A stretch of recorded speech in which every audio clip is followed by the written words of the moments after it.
Well, if you procrastinated in getting a real ID and had no intention of getting it by the May 2023 deadline, Homeland Security is now pushing back the timeline. You know how we have continuing coverage of stories? Sure, yeah. This one has been continuing coverage for 15 years. Since 2005. And Lauren Dew is at Newark Liberty International Airport with details this morning on this next pushback on the real ID. Hi, Lauren.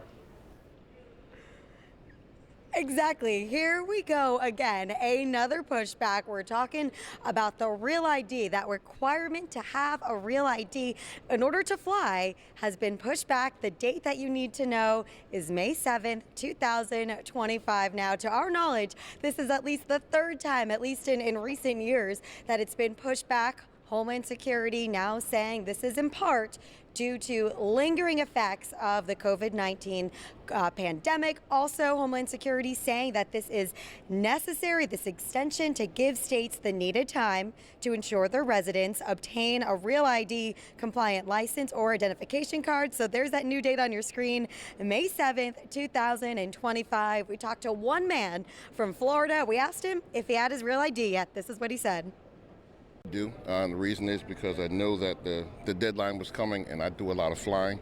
So rather than being against the system, it's better to have it. You know, you never know what's going to happen.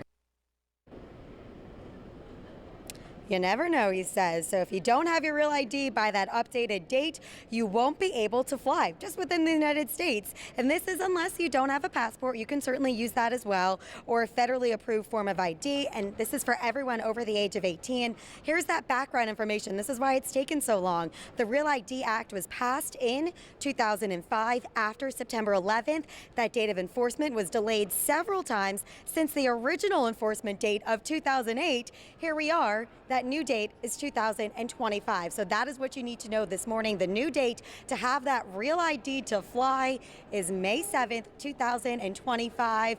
And of course, Carissa, Tony, you got to get that all-important motor vehicle date. You got to get that appointment secured. You also have to show up with the right paperwork, and then eventually you'll get that sweet little card with a nice circle with a star in it. We're at Newark Airport this morning. Lauren Dew, News 12, New Jersey. Or you can show up to the airport with your passport. Yes, that's what I do. One or the other. Me too. Much easier.